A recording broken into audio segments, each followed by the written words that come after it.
예수님은 지금 야이로의 집을 떠나 고향 나사렛이라는 곳으로 들어가고 계십니다. 대부분 성경은 이동하는 장소를 이야기할 때 나사렛이라는 지명을 사용하곤 하는데요. 오늘은 특별히 고향이라는 단어를 사용하고 있습니다. 고향이라는 헬라어 단어는 원래 아버지라는 단어로부터 파생된 표현입니다. 언제 가도 기댈 수 있는 아버지 같은 곳, 언제 가도 괜찮아 라고 이야기하며 품어주는 아버지의 품 같은 곳, 그렇기 때문에 누구라도 그곳에서는 존중받고 사랑받을 수 있는 곳, 그곳이 고향이라는 단어인 것이죠. 그런데 그 고향이라는 곳에서 평소처럼 안식일에 회당에서 가르치셨고 그 결과가 기록되어 있습니다. 2절과 3절을 보겠는데요. 많은 사람이 듣고 놀랍니다. 지혜와 권능을 확인합니다. 그럼에도 3절 마지막에는 예수를 배척했다라고 이야기를 하고 있습니다. 저는 이게 좀 의아했습니다. 왜 예수님이 평소와 같이 사역하셨는데 이들은 예수를 배척해야 했을까? 배척하다라는 단어는요, 돌뿌리에 걸려 넘어지는 것을 뜻하는 단어입니다. 예수 그리스도 때문에 돌뿌리에 걸려 넘어지듯 걸려 넘어지고 예수 그리스도 때문에 잘 믿던 사람들이 시험에 빠지게 되었다라는 겁니다. 반대로 예수 그리스도에게 있어서 이들은 자신의 사역을 걸려 넘어지게 만드는 장애물이 되었고, 예수 그리스도에게 있어서 이들은 예수 그리스도의 마음이 심란하게 만드는, 나중에 6절에 보면은 예수님이 믿지 않음을 이상히 여기실 정도로 도대체 왜 안 믿는 거지? 라는 생각이 들 정도로 예수님의 마음 가운데 시험거리가 되었던 사람들이 이런 사람들이라는 것이죠. 이 사람들은 왜 예수님을 배척했을까요? 2절에서 3절 반복되는 표현을 찾아보니까 이 사람이라는 표현이 등장합니다. 이 사람이라는 표현이 당시 사회에서는요, 비하하는 표현이었다라고 해요. 그러니까 이놈, 저놈, 이 자식, 저 자식이라고 이야기를 하는 거죠. 어른이 아이한테 저놈 내가 아는 놈이야, 저놈 내가 뻔히 아는 놈이야 라는 식으로 얘기하듯 그렇게 이야기하는 그 부분이 바로 지금 이들이 예수 그리스도를 배척한 배척의 모습이었다라고 이야기하는 것이죠. 도대체 무엇이 문제였을까 생각을 해봅니다. 예수님이 회당에서 가르치는 게 문제였을까 생각을 해보면요, 예수님이 회당에서, 당시 유대인들은 성인이 되면은 회당에서 말씀을 읽고 난 다음에 혹시 이 말씀에 대해서 추가적으로 얘기할 사람이 없습니까? 라고 이야기를 하면은 자연스럽게 나와서 이야기를 하는 문화가 있었다라고 합니다. 예수님이 그곳에서 설교단에 섰다고 해서 문제가 된 건 아니라는 거죠. 다음으로 예수님의 그런 메시지가 문제였을까? 만약 성경에서 메시지가 문제였다면 어떤 부분 때문에 서기관과 바리새인들이 마음에 부대낌이 있었다라는 식으로 기록을 하게 되었을 것입니다. 그런데 본문은 예수님이 설교를 하셨다, 말씀을 가르치셨다라고만 이야기하지 특별한 이야기를 하지 않는 걸로 봐서 특별히 예수님이 말씀을 하실 때 문제가 되지는 않았음을, 내용의 문제는 없었음을 알 수 있습니다. 다음으로는 예수님이 말만 하고 실제로는 사기꾼처럼 아무 변화도 없어서 그런 거 아닌가라는 생각을 해보게 되었는데요. 이것도 조금 보니까 오늘 본문에 보면 이 지혜만 있는 것이 아니라 2절에 지혜, 받은 지혜와 그 손으로 이루어지는 이런 권능이 어찌 됨이냐라고 이야기하는 말씀이 드러나는 걸로 보아 가르침이 말뿐이었던 것이 아니라 실제로 뭔가 귀신이 쫓아진다든지 병이 낫는다든지 역사함이 있었다라는 것을 알 수 있습니다. 그러니까 예수님께서는 평소처럼 사역을 하셨던 건데, 그런데 이 부분에 있어서 전혀 반대의 효과가 등장하게 되었다라는 것이죠. 본문을 이유를 좀 살펴보려면요, 본문이 말하는 뜻이 무엇인가, 마가복음 1장을 좀 찾아봐야 되는데요, 마가복음 1장 21절부터 28절까지를 한번 살펴보도록 하겠습니다. 마가복음 1장 21절부터 28절은 예수님이 사역을 시작하는 초기의 모습을 뜻합니다. 첫 번째 사역했던 가버나움에서의 모습을 뜻하는데요. 예수님은 이런 방식으로 사역을 하셨다라고 하고 결과가 등장하고 있습니다. 자, 1장 21절에 보면 예수님이 안식일에 회당에 들어가 가르치셨다라고 이야기하죠. 근데 이게 6장 2절이랑 똑같은 내용이지 않습니까? 1장 22절 사람들이 그의 가르침에 그의 교훈에 놀랐다라고 이야기를 하고 있죠. 6장 2절도 그의 가르침에 놀랐다라고 적혀 있습니다. 1장 27절 다 놀라 서로 물어 이르되 이는 어찌미냐 권위 있는 새 교훈이로다 라고 이야기를 하고 있죠. 새로운 교훈, 신박한 지혜가 떨어졌다라는 건데 이것이 6장 2절 하반절에 그에게 주어진 지혜가 도대체 어디서 난 거냐라고 하는 맥락이랑 똑같은 반응이라는 것입니다. 그리고 1장 27절 하반절에 보면 더러운 귀신들에게 명한즉 순종하는도다 라고 이야기하는데요. 6장 2절에 보면은 그의 손으로 이루어지는 이런 권능들이 어디로부터 일어난 일이냐라고 얘기하면서 똑같이 1장과 똑같은 사역을 하고 있는 모습을 그리고 있습니다. 그런데 차이점이 있는데 1장 28절에 보면은 예수의 소문이 곧 온 갈릴리 사방에 퍼지더라 라고 이야기하고요.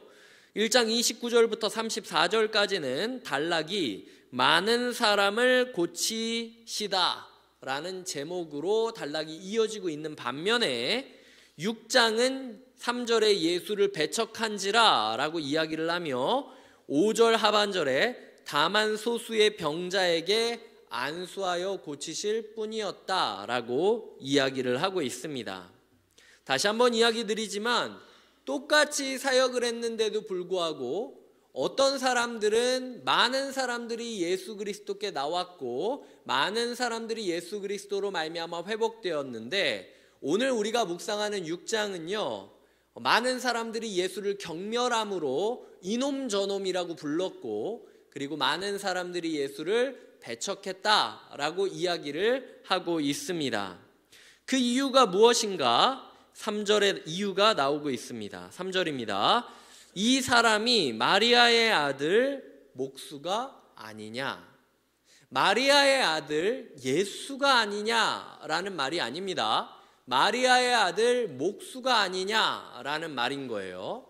당시 목수는요, 요즘 우리처럼 이 목공예를 하는 장인을 뜻하는 말이 아니라요, 그냥 집이 무너지면 집 고쳐주고, 그리고 뭐가 부족하면 세워주고, 돌이 부족하면 돌 가져가 가지고 좀 메꿔주고, 나무가 무너지면 나무 좀 고쳐주고 하는 잡부처럼 여겨지던 게 목수였습니다. 나사렛이라는 동네가 큰 동네가 아니에요. 500명 정도의 사람들이 살고 있는 곳이었습니다. 그곳에 있는 사람들이 예수를 봤을 때, 이 사람들이 예수를 20년, 30년 지나서 본 거 아니잖아요. 30살이 돼서 떠나서 아무리 길어봤자 1, 2년도 안 된 상태예요, 지금.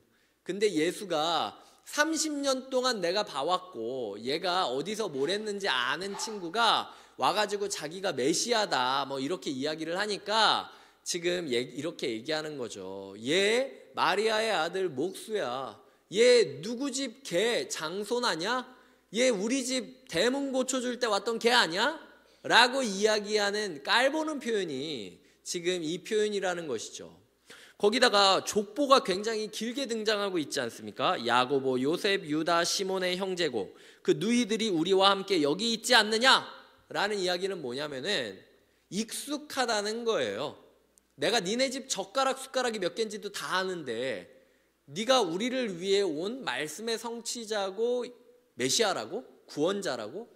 라고 생각을 해서 깔보면서 배척을 했던 것이 그 사람들의 문제였다라는 거죠. 즉, 그 사람들에게 능력이 없었던 이유는 예수님이 능력을 베풀고 싶었지만 은혜를 베풀어 주지 못하고 능력을 베풀어 주지 못했던 이유가 무엇이냐? 그 사람들은 예수를 뻔하게 생각했기 때문이에요. 그 사람들은 예수를 익숙하다라고 생각했습니다. 익숙했던 30년 동안 익숙했던 그 예수와의 좋은 추억이 너무 높은 허들이 되어서 자신을 넘어지게 만드는 그 방해물로 쓰이고 있다라는 것이죠. 불로불사라는 단어가 우리의 삶에서 이루어질 수 있을까요? 이 자연 만물 중에 불로불사라는 단어가 어울리는 존재가 있을까요? 얼마 전에 제가 한 생물에 대해서 기사를 보았는데요. 홍해파리라는 생물이었습니다. 가운데가 이렇게 빨간색 모양이 있고 해파리 작은 해파리예요. 그리고 이렇게 촉수가 있는 건데 스페인인가 어디에서 이렇게 있었던 홍해파리를 연구했다고 하는데요. 이 홍해파리는 먹이가 부족하거나 환경이 나빠져서 더 이상 살 수 없게 되는, 그리고 자기가 나이가 들어서 살 수 없게 되면요, 해파리 모양 알지 않으십니까? 그 해파리 모양이 갑자기 우산 모양으로 딱 뒤집혀진다는 거예요.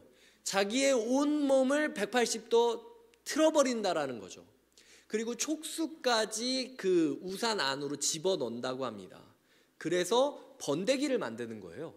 그 번데기를 통해서 자기 몸을 묶은 다음에 몸을 녹이기 시작합니다.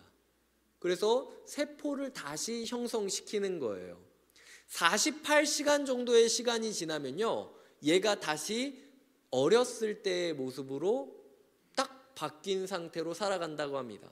그래서 학자들은 불로불사라는 단어가 가장 잘 어울리는 생물이 지구상에 무엇이 있느냐라고 이야기를 할 때 이 홍해파리가 그런 존재가 아닌가라는 이야기를 하는 거죠. 그냥 시간이 바뀌고 나이가 들고 내가 어쩔 수 없고 이게 아니라 삶의 위기를 느끼거나 아니면 뭔가 변화가 필요한 그 시점에 자기의 몸을 180도 꺾어버리는 노력을 하고 자기의 온 몸을 녹이며 번데기처럼 만드는 세포 덩어리로 만드는 해체와 재구성 작업을 통해서 어느새 날마다 새로운 존재로 변화하게 되는 생물이 이 세상에는 있다라는 것이죠. 일신우일신이라는 말이 있지 않습니까? 날마다 새롭게 해야 된다라는 말이죠. 이게 중국 은나라의 임금이었던 성탕이라는 임금이 자기의 세숫대야에 일신우일신이라고 하는 그 단어의 맥락이 담겨있는 글자를 써놓아라 라고 이야기를 하면서 알려지게 된 그 문자입니다. 매일 세수를 할 때마다 오늘 뻔한 하루를 보내는 것이 아니라 오늘을 새롭게 꿈꾸고 새롭게 도전하고 새롭게 기대하면서 걸어가지 않으면 내가 황제가 되었지만 그럼에도 불구하고 내 삶은 무너지게 될 것이다 라는 절박감이 있었던 거예요. 그래서 이 사람은 왕이었음에도 불구하고 매일매일 스스로를 새롭게 해야 된다고 재촉했던 것입니다. 그런데 이 홍해파리나 일신우일신을 이야기했던 황제와는 달리 나사렛 사람들은 어떠했죠? 예수 그리스도를 익숙하게 생각했기 때문에 뻔하게 여기며 끝냈다라는 것이죠. 우리의 예배는 어떻습니까? 우리의 교회는 어떻습니까? 오늘 예배가 뻔하다라고 생각되지 않습니까? 뻔한 시간에 뻔한 찬양을 뻔하게 이야기하면서 뻔한 기도를 하고 뻔한 상태로 익숙하게 설교를 듣고 있다면요, 이거 위기입니다. 오히려 예수 그리스도께서 은혜를 주고 싶으신 마음이 이만한데 우리의 마음그릇이 예수 그리스도를 뻔하게 여기면서 기대감을 닫아버리는 순간 예수님께서 5절에 보면 아무 권능을 행할 수 없었다라고 이야기하는 거죠. 예수님이 실제로 아무 권능을 행할 수 없었다는 건 아닙니다. 왜냐하면 그 이전에도 보면 이런 권능이 있었다라고 얘기하기도 하고 5절 하반절에 보면 다만 소수의 사람들을 낫게 할 뿐이었다라고 쓰고 있으니까요. 분명히 예수님은 그곳에서도 기적을 베풀어 주셨어요. 하지만 아무라는 단어와 없다라는 단어를, 부정적인 단어를 두 번이나 강조하면서 예수님께서 안타까워하고 있는 강조 용법인 거예요. 내가 내 고향이기 때문에 특별히 큰 은혜를 주고 싶은데 너희는 왜 이렇게 나를 뻔하게 여기면서 마음을 닫고 있니? 지금이라도 마음을 열면 안 되니? 라고 절박감을 가지고 예수님께서 외치고 있는 모습이 바로 오늘 본문 마지막의 모습이라는 것이죠. 예수님은 자신을 익숙하게 여기며 익숙함의 함정에 빠져 있는, 익숙함의 장애물을 쌓고 있는 그들을 5절에서 이렇게 이야기하고 있습니다. 4절입니다. 자기 집 외에서는 존경을 받지 못함이 없느니라 라고 이야기하는 것이죠. 그들의 삶에 경험이 부족했던 겁니까? 그들의 삶에 지혜가 부족했던 겁니까? 아니에요. 그들은 설교를 들을 때 많은 지혜를 얻었습니다. 그들은 설교를 들을 때 그 지혜로부터 시작되는, 그의 손으로부터 시작되는 권능을 맛보았습니다. 그들에게는 자극적인 일들이 있었고 마음을 따뜻하게 만드는 충만한 경험이 있었습니다. 하지만 그 경험이 그들을 구원에 이르게 한 것이 아니고, 예수님께서는 존중이 없었기 때문에, 존경이 없었기 때문에 은혜를 줄 수 없다라고 처방을 내리고 있다라는 것이죠. 우리는 예수 그리스도에 대한 존중심을 가지며 오늘 마주하는 이 예배, 오늘 맞이하는 이 한 주, 오늘 맞이하는 이 하루를 우리가 날마다 새롭게 주님과 동행하는 시간으로 꿈꾸며 도전하는 것이 필요하다라는 것이 오늘 말씀의 핵심이라는 것이죠. 30년 동안 500명밖에 살지 않는 마을에 예수 그리스도께서 살아가셨다면 얼마나 좋은 추억이 많이 있었겠습니까? 예수가 5살 때 있었던 추억, 예수가 20살 때 있었던 추억, 예수가 내 집 문을 고쳐줬던 추억, 예수가 내 방 침대를 고쳐줬던 추억, 너무나도 행복하고 즐거운 추억들이 많이 있었을 거예요. 하지만 그들에게는 그 추억이 장애물이 되었다라는 것이죠. 오늘 말씀을 준비하며 이런 글을 읽었습니다. 인간이 모든 편견에서 자유할 수 있다면 지구가 당면한 문제 90% 이상이 당장 해결될 것이다. 인간이 모든 편견에서 자유할 수 있다면 지구가 당면한 문제 90% 이상이 당장 해결될 것이다. 이게 어쨌든 제가 한 말은 아니고 책에 쓰인 말이니까 통계적으로는 어떨지 모르겠지만 그 정도의 가능성은 있다는 것이죠. 우리가 예수 그리스도를 익숙하지 않게 여기는 것이 얼마나 필요한지를 알려주는 교훈이라는 겁니다. 예수님은 나사렛 사람들에게 고향 꼬마의 모습으로 다가오셨습니다. 예수님이 우리에게 엄청난 모습으로 막 왕관, 꽃가마를 타고 이렇게 오시는 게 아니에요. 예수님은 고향 꼬마의 모습으로 오신다라는 것이죠.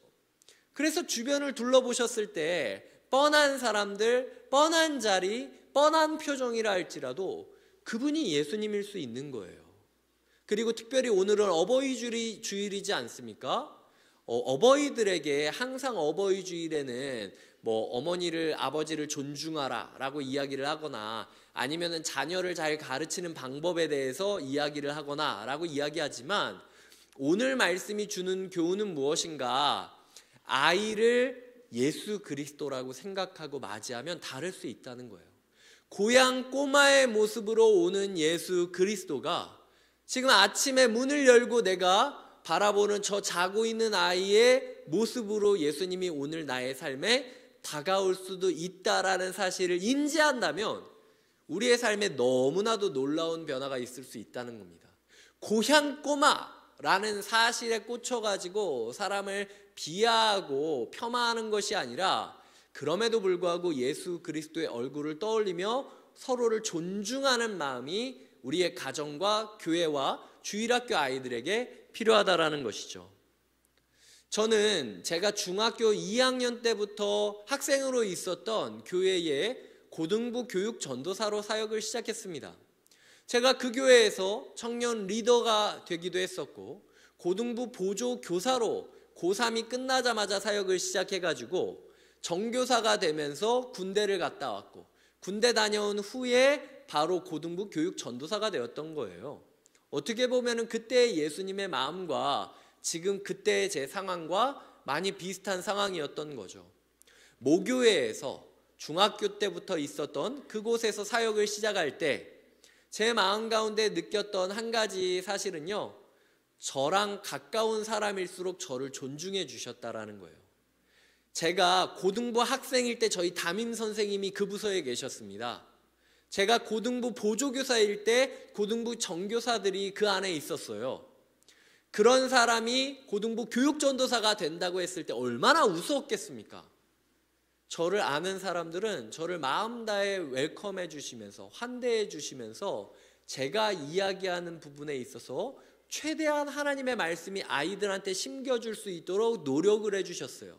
저를 존중하는 것으로 끝나는 것이 아니라 저로부터 시작되는 말씀을 그 주간 고등부 아이들에게 주는 하나님의 말씀으로 여기며 선생님들 또한 고군분투하며 살아내려고 애써 주셨다라는 거죠. 내 동생, 내 제자, 내 후배였음에도 불구하고. 그런데 같은 교회 식구들임에도 불구하고요, 어떤 분들은 굉장히 저를 함부로 대하셨습니다. 얘가 어렸을 때 나랑 같이 했어, 이런 식으로. 제 아이들이 있잖아요. 고등부 아이들이 있으면 둘이 있을 때는 괜찮아요. 아무리 뭐라 그래도.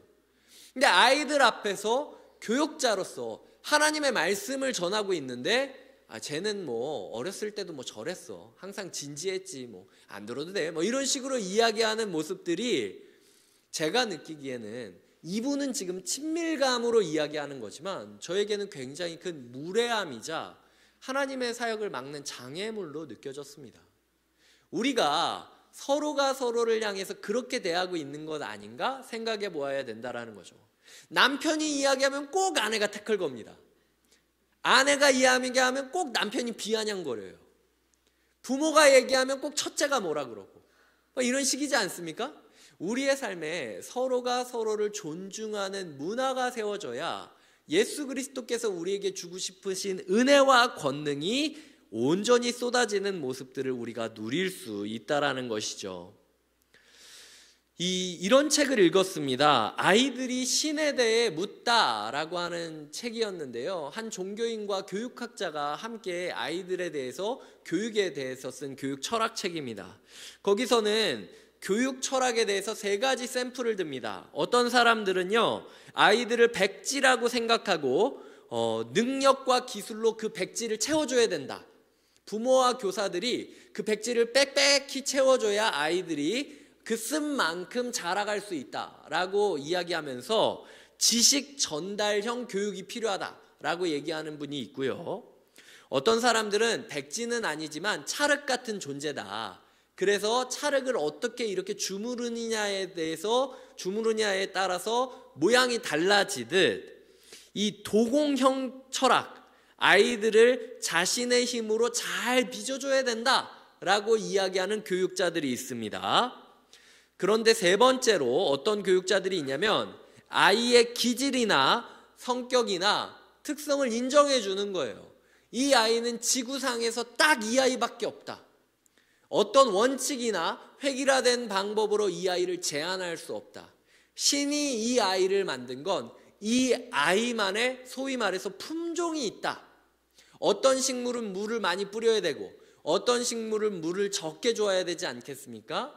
마치 에덴 동산의 정원지기로서 아담과 하와가 부름받아서 나무 하나하나, 동물 하나하나를 돌보는 법을 섬세히 배웠듯 내 앞에 있는 이 아이는 이 아이만을 위한 하나님의 교육 방법이 있을 뿐만 아니라 이 아이를 하나님이 태어나게 하신 이 아이만이 줄 수 있는 메시지가 있다라는 거죠. 하나님이 왜 이 아이를 이 세상에 보내셨을까? 하나님이 왜 이 아이를 내 가정에 보내셨을까? 거기에 대한 딱 한 가지 답이 있다라는 믿음을 기초로 마치 정원사가 되듯 아이를 키워줘야 된다라고 얘기하는 정원사형 교육자가 있다라는 겁니다. 그리고 이 책은 우리가 정원사가 되어야 된다라고 이야기를 하고 있다라는 것이죠. 이런 구절이 나왔습니다. 아이를 훈육의 대상으로만 바라보면 교육은 시간과 에너지를 투여해야 되는 고달픈 노동이 된다. 하지만 아이는 학생이자 스승이기도 하다. 아이들은 복잡한 상황을 아주 간단하게 해결할 줄 안다. 어른들이 이를 배운다면 번잡스러운 현실을 좀 더 단순하게 살아낼 수 있을지도 모른다. 이 책에서는 그렇다면 우리가 아이들로부터 무엇을 배워야 되는가라는 답으로 아이들은 항상 문제를 단순하게 생각한다는 거예요. 여유 있게 놀잇감으로 생각한다는 것이죠. 그렇기 때문에 우리 또한 아이들을 다루고 배우면서 아이들이 가지고 있는 그 장점을 우리의 장점으로 습득해서 삶을 조금 더 단순하게, 심플하게, 여유 있게 살아갈 수 있는 것이 아이를 하나님이 우리에게 보내주신 스승으로 여길 때 주어지는 열매다라고 이야기를 하고 있는 겁니다. 오늘 말씀을 저는 두 가지로 적용을 해보려고 해요. 첫째, 우리의 인생 가운데 놀라움이 필요한가? 지혜가 필요한가? 권능이 필요한가? 이게 있었어도요, 예수님이 희한하게 생각할 정도로 믿음 없는 삶을 살 수 있습니다. 중요한 건 존중감이에요. 예수님을 향한 겸손함과 존중감이 우리의 삶에 회복될 수 있기를, 그리하여 뻔한 예배, 뻔한 신앙생활을 하는 것이 아니라 날마다 일신우일신하는 새로운 신앙생활을 꿈꾸고 도전하는 삶이 되어야 한다. 이게 첫 번째 교훈이고요. 두 번째로는 서로를 고향 꼬마의 모습으로 오신 예수님으로 보아야 된다라는 겁니다. 우리의 가정 가운데, 우리의 교회 가운데, 우리의 주일학교 가운데 가르치려고만 하지 마세요. 내가 배울 게 있는 겁니다. 하나님이 이 아이를 우리 가정에 보내준 이유가 있어요. 내가 배워야 되는 무언가가 있다는 거죠. 하나님이 이 아이를 우리 주일학교에 보내준 이유가 있어요. 우리가 배워야 되는 무언가가 있다라는 것이죠. 지금 이 아이가 예수 그리스도가 되어 나에게 다가왔다라는 고백으로 서로가 서로를 마주한다면 그것이 바로 경건한 어른이지 않겠습니까? 그런 경건한 어른을 하나님께서는 찾고 계시고 그 모습으로 우리와 함께 계시다라는 것이죠. 30년이나 예수님을 만났지만 주님이 이상하게 생각할 정도로 믿음 없던 사람들을 반면교사 삼으셔야 됩니다.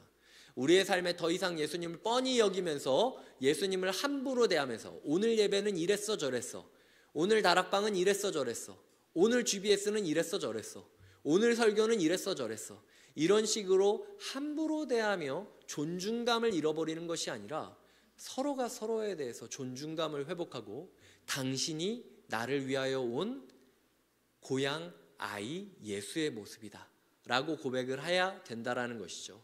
그때 30년 동안 있었던 예수와의 추억이 엄청난 축복으로 터지게 될 것입니다. 근데 이들은 그 축복을 오히려 저주의 불쏘시개로 썼다라는 것을 기억하셨으면 좋겠어요. 날마다 새롭게 살아가시는 한 주 되시길 주님의 이름으로 축복드립니다. 기도하시겠습니다.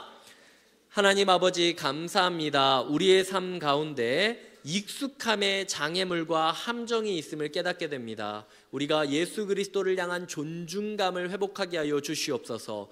우리에게 필요한 것은 지혜도 아니고 능력도 아니고 놀라움도 아니고 경험도 아님을 고백합니다. 존중감이 필요합니다. 하나님, 우리가 예수 그리스도를 존중하게 하여 주시옵소서. 동시에 고향 꼬마의 모습으로 찾아오시는 예수 그리스도를 맞이하고 서로가 그런 존재이기를 바라며 서로를 축복하며 살아가게 하여 주시옵소서. 예수님의 이름으로 기도드립니다. 아멘. 이 시간 우리의 삶에 복음이 회복되기를 꿈꾸며 다시 복음 앞에 찬양하겠습니다.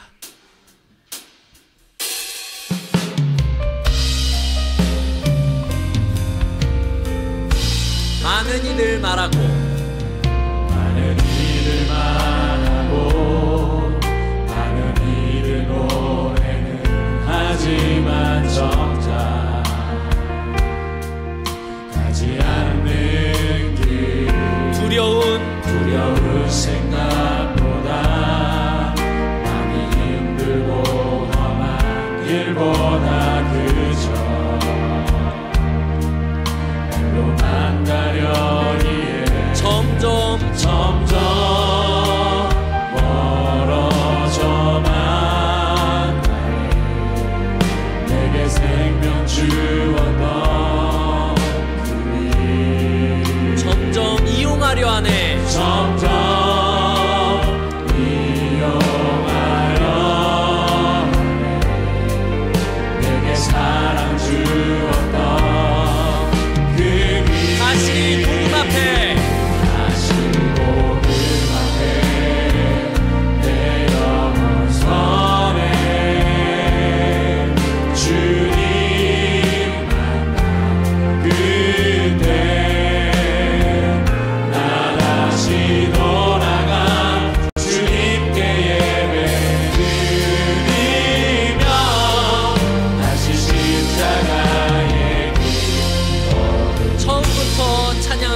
찬양합시다.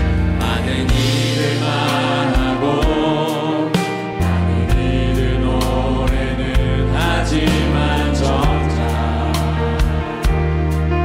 가지 않는 길 두려운 생각보다 많이 힘들고 험한 길보다 그저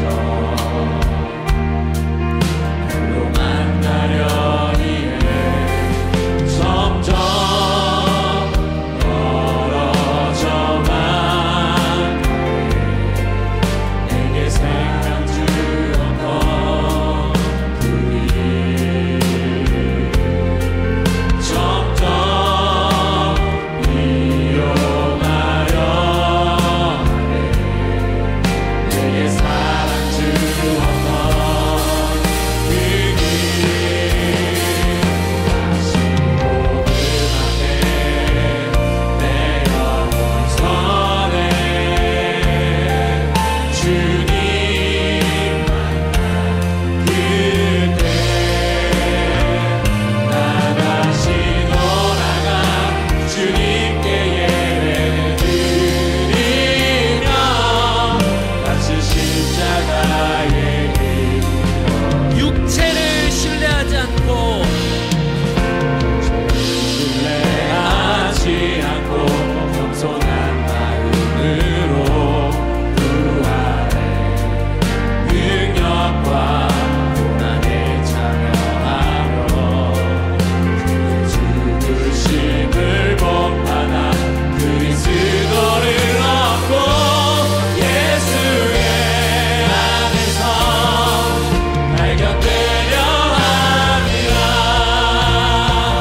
교대를 향하여 그리스도 예수 안에서 구름의 상을 위하여 달려가노라. 이전에 있는 것을 모두 잊어버리고 앞에 계신 그리스도께로 달려가 같이 일어나 찬양합시다. 표대를 교대를 향하여 그리스도 예수 안에서 구름의 상을 위하여 달려가노라. 이전에 있는 것을 모두 잊어버리고 앞에 계신 그리스도께로 달려가.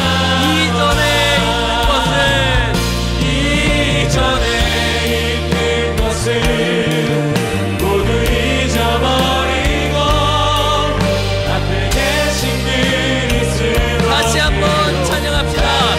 이전에 있는 것은 이전에 있는 것을 모두 잊어버리고 앞에 계신 그리스도께로 달려가노라.